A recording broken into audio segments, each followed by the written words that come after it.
संतों ने ये अफवाह फैला रखी थी कि जो मगर मरता है, मगर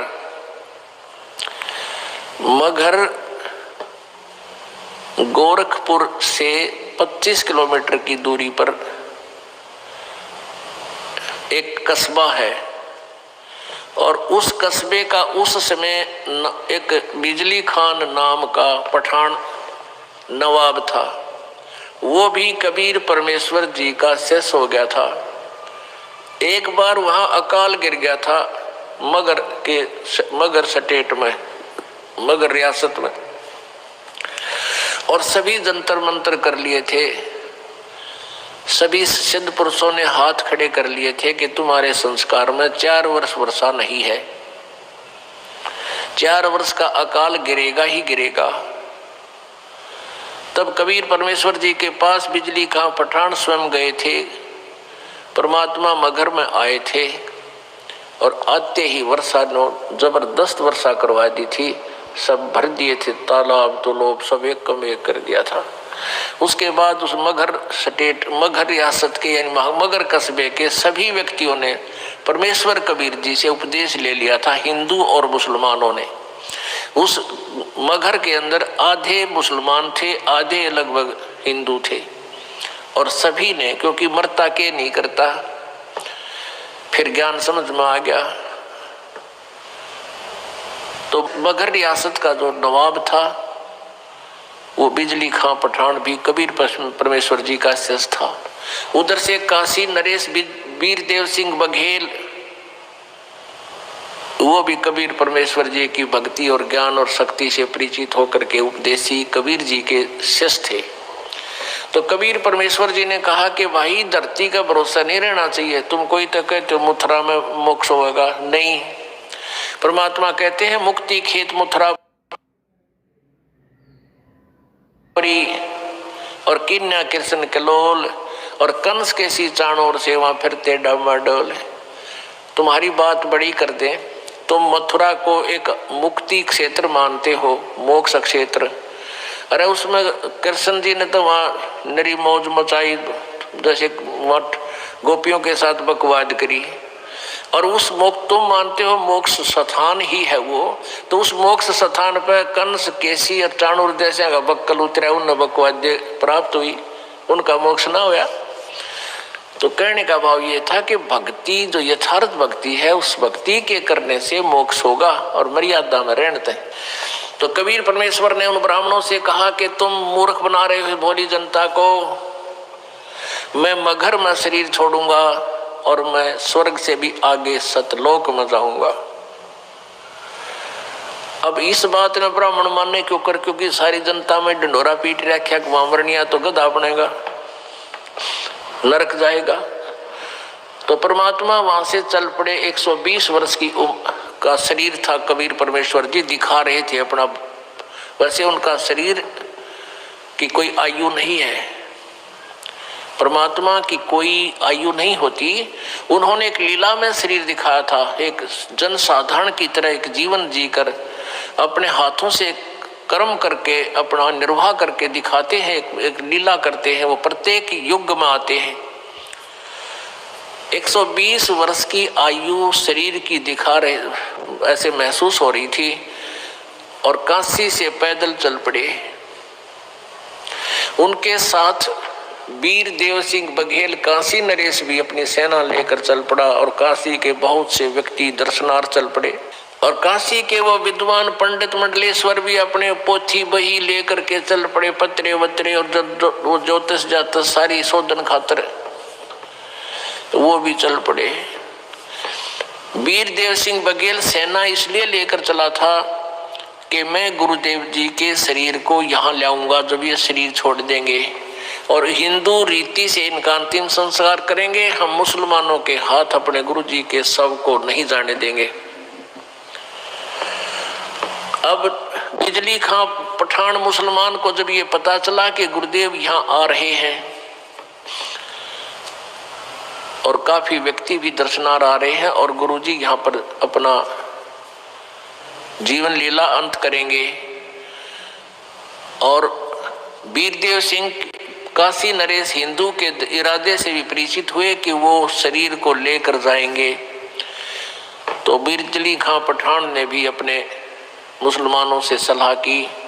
तो मुसलमानों ने कहा कि हम अपने गुरुदेव के, अपने पीर के शरीर को हिंदुओं को नहीं देंगे, हम मुसलमान रीति से अंतिम संस्कार करेंगे, और यदि ये नहीं मानेंगे तो आपस में युद्ध भी करके प्राप्त करेंगे।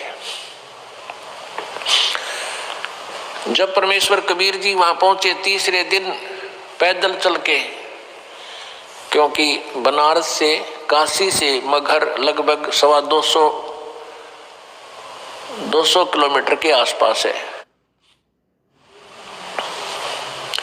तो बिजली खां पठान से ने प्रणाम किया, कहा गुरुदेव, परमात्मा ने अपना कारण बताया वहां पहुंचने का, और कहा कि बिजली खां मैं स्नान करूंगा, पानी की व्यवस्था, जल की व्यवस्था करो। बिजली खां पठान ने कहा गुरुदेव जल ला रखा आपके लिए, शुद्ध जल स्नान के लिए। परमेश्वर ने कहा, कबीर जी ने कहा कि मैं बहते पानी में, दरिया में स्नान करूंगा। अब बिजली खां पठान ने कहा कि यहाँ एक दरिया बहती थी, आमी नदी, लेकिन वो भगवान शंकर ने श्राप दे रखा है, उसका पानी खत्म हो गया, वह सूखी पड़ी है। परमेश्वर जी ने कहा कि चलो दिखाओ मुझे कहाँ है वो आमी नदी। जहाँ परमेश्वर खड़े थे वहाँ थोड़ी सी दूरी पर, 2-3 एकड़ के दूरी पर, 600 फुट की दूरी पर वो दरिया सूखी पड़ी थी। परमात्मा ने वहाँ खड़ा होकर, साथ में हजारों की संख्या में दर्शक, और परमेश्वर ने ऐसे किया था हाथ से संकेत, जैसे कि ट्रैफिक का सिपाही करा करे, ऐसे कर दिया।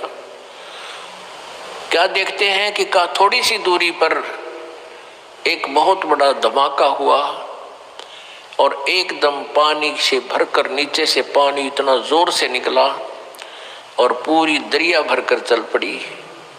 बोलो सतगुरुदेव।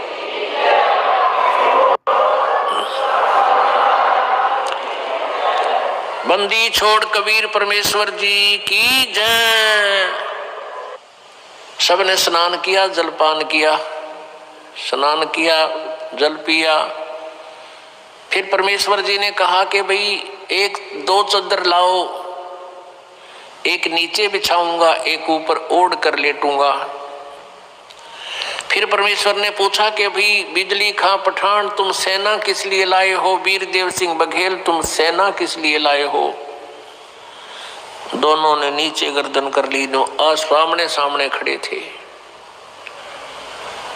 दूसरे हिंदू और मुसलमान कहने लगे, हिंदू कहने लगे कि हम आप जी के शरीर को इन मुसलमान काफरों के हाथ नहीं लगने देंगे, हम आपके शरीर का अंतिम संस्कार हिंदू रीति से करेंगे। मुसलमान कहने लगे हम इन हिंदू काफरों के हाथ आपका शरीर नहीं लगने देंगे, हम आपके शरीर का अंतिम संस्कार अपने हिसाब से करेंगे, और यदि ऐसा नहीं हुआ तो हम युद्ध करके शरीर प्राप्त करेंगे। अब परमेश्वर ने कहा रे बोले आदमियों, निकम्यों, 120 वर्ष हो गए मैंने तुम्हें शिक्षा देते ने, आज तक तुम मेरे शिक्षाओं का इतना ही पालन कर पाए हो। आज भी तुम हिंदू और मुसलमान 2 बने खड़े हो। खबरदार दे तुमने झगड़ा किया तो मेरे से बुरा नहीं होगा। और सुन लो, इसके अंदर मेरा शरीर नहीं मिलेगा तुम्हें।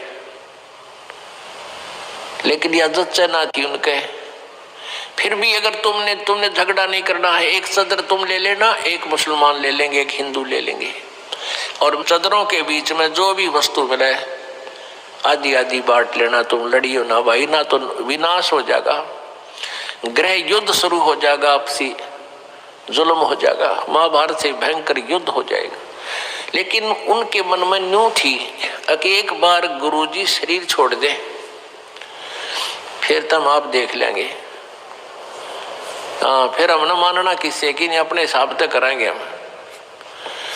अब परमात्मा ने ऐसा ही किया, शरीर तो उनका साथ ही गया था, छोड़ा नहीं था। लेकिन क्या हुआ, जितने सबके समान था, सब जैसे चादर ओढ़ी थी ऊपर के और शरीर के ओढ़ा हुआ जैसे महसूस होता, इतने ही शरीर के आकार के फूल बन गए, सुगंधित फूल। और परमात्मा आकाश में जाकर आकाशवाणी की कि भी देख लो ब्राह्मणों, देखो मैं जा रहा हूं सतलोक को। जब आकाश में देखा तो परमात्मा का नूरी शरीर, तेजों में शरीर हो गया और ऊपर आकाश को जा रहे हैं और ये आकाशवाणी करते जा रहे हैं और कहते हैं उठा लो पर्दा, इसमें नहीं है मुर्दा। चद्दर उठा के देखा, उसमें सुगंधित फूल पाए। हिंदू और मुसलमान कहा तो कत्लेआम करने को तैयार थे एक दूसरे के। बिजली खां पठान और वीर देव सिंह बघेल हिंदू राजा आपस में एक दूसरे की ऐसे प्यार से शरीर के ऐसे एक दूसरे से चिपक गए, सीने से सीने का लगाया।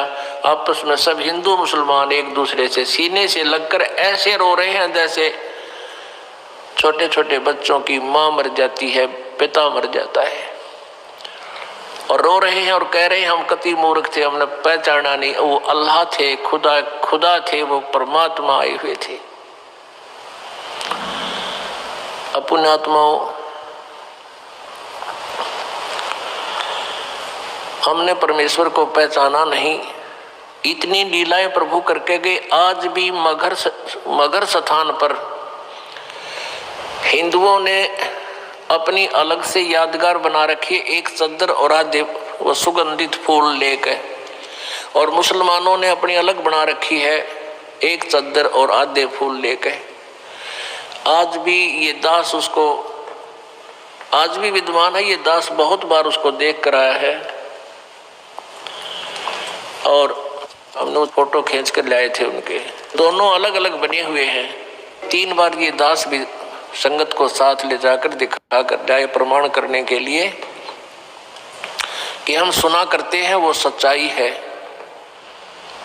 तो पुण्यात्माओं, उन्हीं में से कुछ फूल अकेले ला करके बनारस में, काशी में भी एक चौरा बना दिया बिजली खां पठान ने, और वहां दोनों यादगार अलग अलग हिंदू और मुसलमानों की आज भी है, और उनका कोई आपस में मनमुटाव नहीं है। वो अपने हिसाब से कर रहे हैं, वो अपने हिसाब से कर रहे हैं। कति बीच में दीवार भी नहीं है, एक ग्रिल ला रखी है बीच में पार्टीशन के लिए, जैसे ये ग्रिल लगी हुई न, और आपस में बीच में एक सामूहिक गेट भी है। दर्शक जाते हैं, दोनों को देख कर आते हैं।